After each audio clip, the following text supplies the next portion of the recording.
Magandang araw po mga kasabwat. Ngayong araw na ito ay pag-uusapan po natin ang tungkol sa walang take two, ang buhay ng tao. Kanina lamang po ay may bisita po tayong school head at teachers dito sa Barugante Restaurant at pinag-usapan namin ang tungkol sa exam. At mayroon talagang mga taong nakakapasa sa take 2, take 3 sa mga exam. Pero sa buhay po ng tao ay isang beses lamang po tayo dito. Walang take 2, walang take 3. Pagkatapos ng buhay natin sa mundong ito ay tapos na.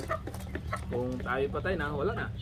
So yung araw-araw natin ay puro take 1 yan. Yung araw mo ngayon, take 1 lang yan. Bukas iba na naman. Ibang opportunity na naman. Ibang responsibility na naman. At ibang araw. At ibang responsibilidad at opportunity. So kung ano yung ginagawa mo ngayon, yun yung hindi na pwedeng ulitin. Wala nang take 2. At isa nga sa binabasa kong aklat na nagre-remind sa akin patungkol sa buhay ng tao ay yung Think and Grow Rich ni Napoleon Hill. At isa sa talagang nakaka-apekto kung anong mangyari sa ating kinabukasan ay yung ating isip, yung auto-suggestion na tinatawag. Kung ano yung pumapasok sa isip mo, yun yung ginagawa mo. Kaya napakahalaga yung kaisipan natin. Kaya nga ang suggestion doon sa aklat na binabasa ko ay magkaroon ka ng reflection sa araw-araw mo. At least 10 to 30 minutes ay pupunta ka sa isang lugar na tahimik o di kaya sa isang lugar na makakapag-relax sa'yo. At para sa akin, ang relaxation time ko ay yung nandito ako sa mga manukan at dito ako nagbabasa ng aklat. At dito ko nare-realize yung ano ba yung purpose ng buhay ko sa araw-araw. Dito ko rin naisip na hindi pera ang pangunahing layunin ng buhay ko.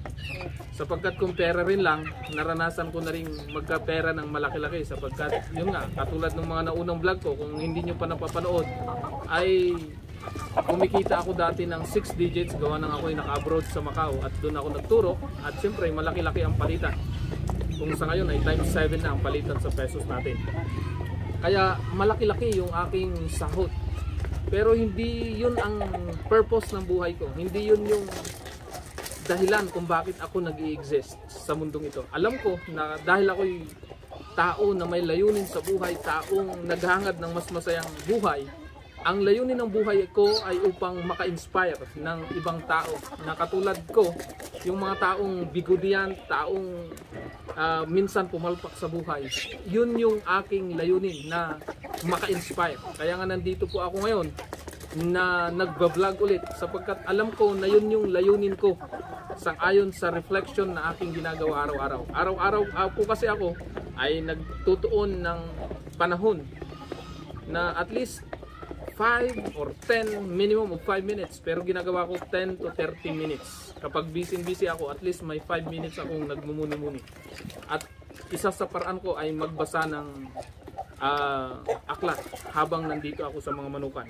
Kung titingnan nyo itong mga manukan natin na ito yung inspirasyon natin para tayo ay makalibang. Habang tayo naglilibang, ay nag-iisip tayo kung paano natin papaunlarin pa ang ating buhay. Kaya ang layunin ko ay upang matugunan yung pangangailangan ng aking pamilya sapagkat ako'y naniniwala na ang unang layunin ng buhay ko ay paglingkuran ng aking pamilya, ang aking mga anak, ang aking asawa, kung paano sila pasasahin.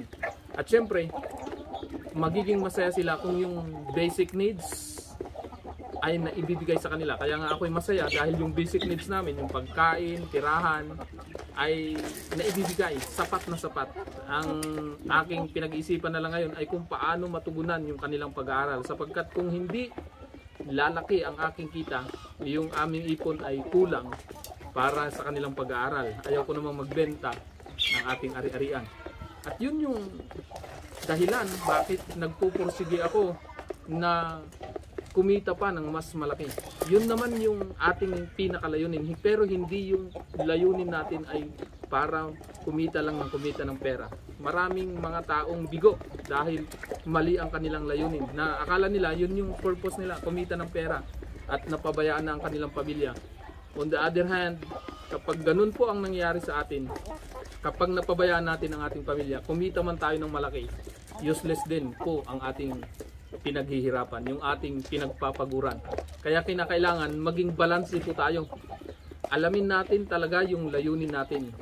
So, isipin po natin ng maigi kung ano ba talaga yung purpose ng ating buhay. Para sa akin, ang pinaka the best na purpose ay ang maglingkod sa kapwa. Kaya nga mahalaga yung karunungan natin. Dapat mayroon tayong dunong. Kaya ang isa sa pinakamatalino na natala sa Biblia ay si Haring Solomon. Bago siya naging hari, ano ang hiniling niya sa Panginoon? Yung karunungan, hindi yung kayamanan. Pero pag ikay marunong talaga, susunod yung kayamanan. Kaya nga napakahalaga yung kaisipan. Dito kasi nanggagaling lahat. Ako ikukumpara ko yung aking karanasan dito sa Barugante Restaurant. Mag-iwan ka ng pera doon sa harapan ng restaurant at makalimutan mo, automatic mawawala yan. Pero itong aklat na ito, itong Think and Grow Rich na lagi kong binabasa, at ito nandito ngayon sa Manukan, dahil ito lagi kong binabasa, ito yung binabasa ko kanina, kahit maiwan ko doon sa harap ng restaurant, hindi ito mawawala, sapagkat hindi pag-iinteresan ng tao. Ganon din ang karunungan. Ang tao kasi nakatingin lamang sa pera, pero yung karunungan kung paano ka magkaroon ng pera, hindi yan pinag-aagawan. Ang gusto ng tao karamihan ay easy money, kung paano magkaroon ng pera na hindi pinaghirapan.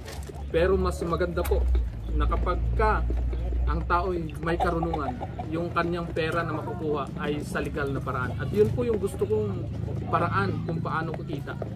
Kaya nga po tayo ay pinagbubuti natin yung pag-aalaga ng mga manok na ito, dahil alam ko po na sa pag-aalaga ng mga manok na ito, pag ito'y dumami sa tamang paraan at makuha natin yung tamang technique ng pagpaparami nito, magiging masaya po tayo, kasi ito yung naglilibang sa atin habang tayo kumikita. Ganun din po sa paghalaman.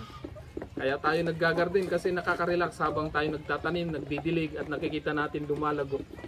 At ganun din sa ating mga anak. Habang nakikita ko ang aking mga anak na lumalaki, na mababait, masisipag mag-aral at masisipag din sa bahay, masisipag magluto, maglinis, ay ako po yung natutuwa. At yun yung layunin ng buhay ko. Kaya ikaw na nanonood ngayon, hinahamon kita.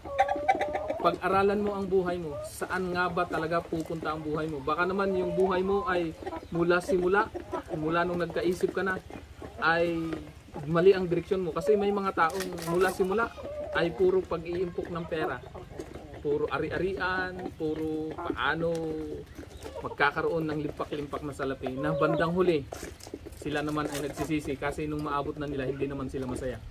Ang mahalaga ay dapat yung ginagawa mo ngayon ay nagpapasaya sa'yo. Kaya hindi ko rin makakalimutan yung kwento ng isang empleyado na yun din ang isang dahilan bakit ako nag-resign. Na ang sabi ng isang boss niya, kumusta? Ikaw ba ay masaya? Alam mo ang sagot niya, hindi siya masaya, hindi ako masaya, ang sabi niya. At kinaumagahan ay nagsulat siya ng resignation letter. At pagkatapos niyang mag-resign, ay ginawa niya yung magpapasaya sa kanya. At ano ang nagpapasaya sa kanya? Nag-business siya.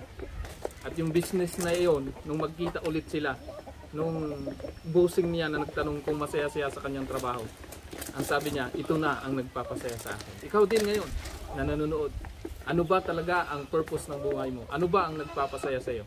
Huwag mo nang hintayin na tumagal pa ang panahon na pagsisisihan mo rin bandang huli.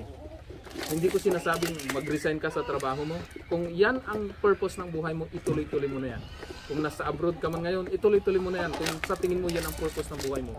Pero kung hindi yan ang purpose ng buhay mo at may mas higit pang purpose ang buhay mo, pag-isipan mo ngayon at bigla mong baguhin ang takbo ng buhay mo. Pwede namang abutin ang purpose ng buhay mo na habang nandiyan ka sa abroad. Ituloy-tuloy mo kung yan ang nagpapasaya sa'yo. Kung nandito ka sa Pilipinas at empleyado ka at yan talaga ang masaya ka sa ginagawa mo, ituloy-tuloy mo.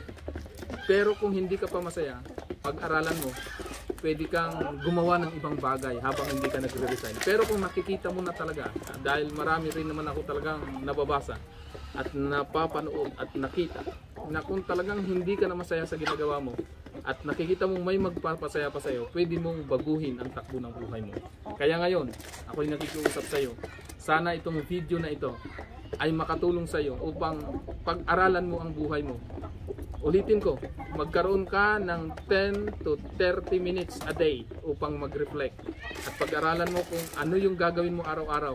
Planuhin mo ng maigi, maging masaya ka para hindi ka magsisi bandang huli. Kasi take one lang lahat ng bagay dito sa mundo sa ating buhay. Walang take two. Yung mangyari ngayon hindi na pwedeng maulit. Kaya pag-aralan mo araw-araw bago ka gumawa, tapos planuhin mo ng maigi, then gawin mo agad. Huwag kang magpatumpik-tumpik. Huwag puro plano, kailangan may gawa. Kasi yun ang napakagandang bagay sa ating buhay. Maraming po salamat po sa inyong panonood. Bye-bye!